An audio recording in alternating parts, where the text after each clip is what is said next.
Hello and welcome to Color Up. So last week I talked about the double tap strategy from Casino Quest.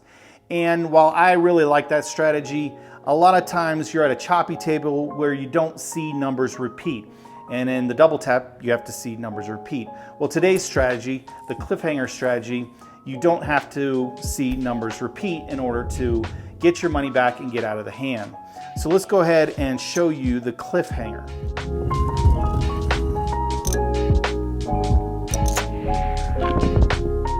Now with the cliffhanger, you're going to bet all the way across, and I'm going to do this at a $5 table. And before you comment below that there's no such thing as $5 tables, there absolutely is. I was in Vegas a month ago, and many times throughout the pandemic. Sure, you're not going to find it on the Strip. You need to go during the weekdays or whatever, but you know, South Point, Ellis Island, downtown, Grand Downtown, Jerry's Nugget, other places. I know other markets have $5 table. Now, if you're in Maryland, you might be out of luck, you know, $25 minimums basically. But there are $5 tables out there. I don't need the comments that they're not. They do exist. But I tell you what, I will make a video of this at a $15 table and post it for my club members. All right, so how this is different is, again, you don't have to hit a number twice, and we're not gonna do any power pressing. So we have $32 invested. We're across all the numbers. And what we're gonna do is look for a number to hit. It doesn't really matter what it is, and we're going to press either a sister number or a neighbor number. So let's say the 5 hits. $5 will pay $7. What we're going to do is pull down the 5 and then move it to a neighbor number. I like to use the ones that are more likely to hit, so you're kind of moving inside. And we're going to use all that money to press up a number. So we're going to press this 6 up to $18. Now we don't need a number to repeat, we're looking for a new number. So again, this is kind of where it comes in handy on a choppy table. Now this is where the strategy gets its name, the cliffhanger. We're doing $5 bets, but now we have $18, a pretty big bet on the 6. So that's our cliffhanger. We were hanging off the cliff and hoping that that 6 hits. If it does hits, 18 is going to pay 21, and now we can go back down to our original bet, and we'll be pretty close to being out of the hand. So in this case, we have 25, we have 28, so almost the 32 we need. And again, it's going to depend on which number hits. You know, the 4 and 10 are going to pay more, so you'd have more numbers and that sort of thing. But basically, you build a cliffhanger. If you can hit it, you can regress everything down, and basically all your bets are covered. And if it's, you know, if it is, you do hit on the 6, you don't have it covered, I mean, you could pull down a number if you'd like, but we're just gonna leave it up. Let's say the 8 hits. $6 is gonna pay 7, we're gonna pull the 8 down, and then we could use that on the 9. So let's say we have 15, and maybe we keep the $3. We build a cliffhanger on the 9. And that doesn't, we might have multiple cliffhangers. So let's say, again, the 5 hits, we get paid 7. Let's move it to the 6. So now we have a cliffhanger on the 6. We could either hit the number and be out of the hand, or you know, maybe the 4. The 4 hits, you're going to get paid 9, and then we're going to take, you know, pull that 4 down, and we'll put it on the 10. And again, we can keep the pennies. So worst case scenario, you got 3 cliffhangers, and you don't hit any of them and 7 out, which that's going to happen sometimes. But let's say it's not. Maybe we repeat that 10. 15 is going to pay 27. And then we could tell our dealer to go back down to our original 32. So let's see what that looks like. Down to 32, and we have 25, 35, 40, $50. So we actually have an $18 profit. All of our bets are paid for, and from there, you do whatever you like. You want to press or collect, or maybe just move to the 6 and 8, or move to an iron cross, or you know, the world is your oyster. Now you may be wondering why I'm doing Casino Quest strategies this week, and that's just because I really like those guys over there. And I have DiceCon coming up this summer, which is a convention for my club members, Dice Convention, DiceCon, clever, right? And I'm going to be having opening and closing ceremonies over at Casino Quest. And so I've rented out their space and looking forward to that. So if you'd like more details about that, go ahead and join the Color Up Club. All right, I have a $300 bankroll. Let's go ahead and roll this out. Again, I don't really care what the point is, so we'll just let the shooter establish a point and we'll go from there. 7 on the come out, so we don't care about that. We're not on the line. Obviously, you can be. 6, easy 6.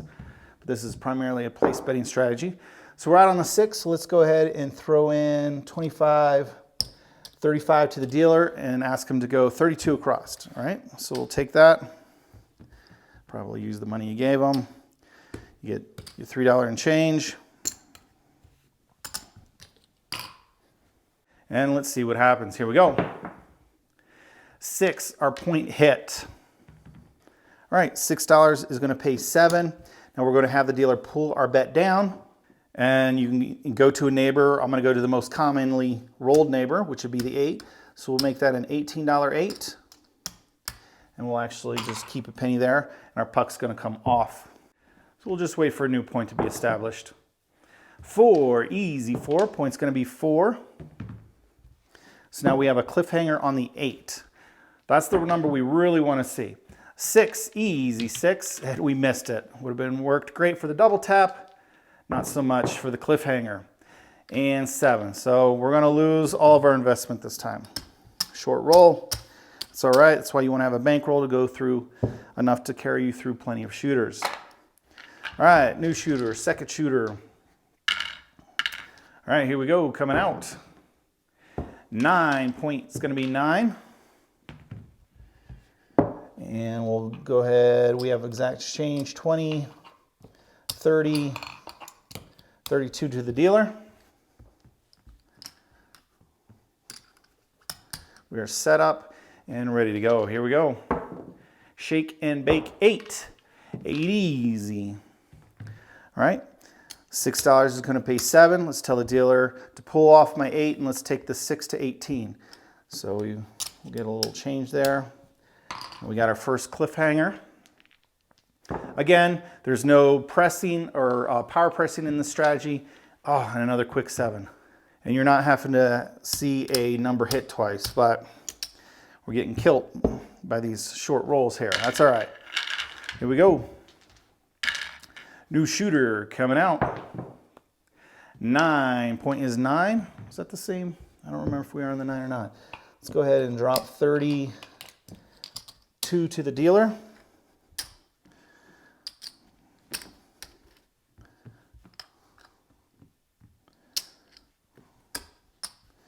And we are ready to go. Here we go. For the hard way, 4 hard. So 5 is going to get paid 9. And we're going to pull down the 4 and ask the dealer to take our 5 up to 15. So we're actually going to keep a couple pennies there. So we got a cliffhanger on the 5. And wow, look at that. This is not working out well for us, is it? Another quick 7, down it comes. Puck is off. And we're going to have a new shooter. There is no strategy that is foolproof. All right, the 9. I think in the next strategy I'm covering from Casino Quest is called the 1. He actually adds a don't come bet, if I remember. But it kind of hedges you from that 7 for a little bit. Would I roll a 9? So it's a variation on the cliffhanger, but I think 0.7 and you're still in trouble. So anyway, all right, we still have some bankroll. Let's go 32 dealer, 32 across.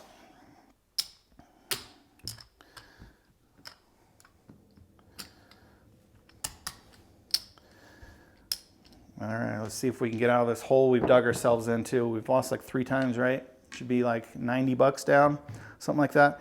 All right, so 6 is gonna win 7. We're gonna pull the 8 down and ask them to take the 6 up to 18. So we got our cliffhanger on the 6. 5, no field 5. 5 is gonna pay 7. Again, you can go to the next number, you can go to system number, whatever you want. In this case, I'm pull down the 5, I'm feeling the 9. So let's ask the dealer to take our 9 up. It's more likely to roll than the 4 and 10. Just by probability, doesn't mean it will, but we'll see what happens here. So we got a cliffhanger on the 6 and 9, and it doesn't matter because we rolled another 7. So obviously these kind of rolls, most light side strategies are going to get brutalized, and that's what you're seeing here. So let's give it another try or two, see if we can at least show the strategy in action and actually hit a cliffhanger. We're not looking so good yet. All right, 4. 4 hard, it's gonna be our point. Again, 32 to the dealer.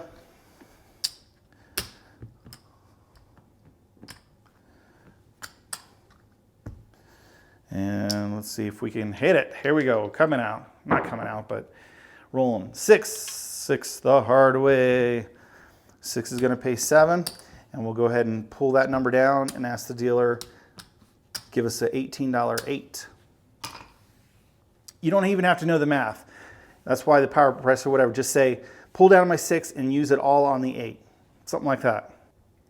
All right, let's see that 8. Let's get that cliffhanger. Okay, this is just not gonna be the video for today, right? All right, this is a funny one.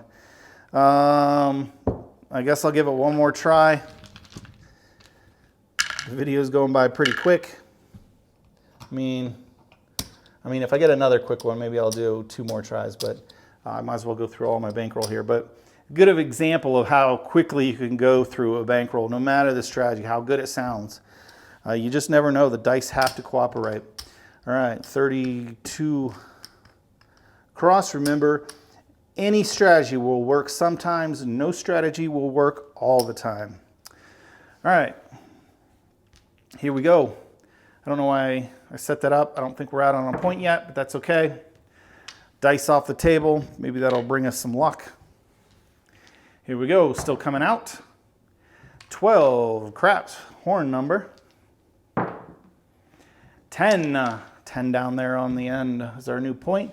We're already set up, so we'll just keep rolling, see what happens here. 5, no field 5. 5 is gonna pay 7. Pull down the 5. Dealer used all that money to press my 6 up. So we got a $18 6 cliffhanger.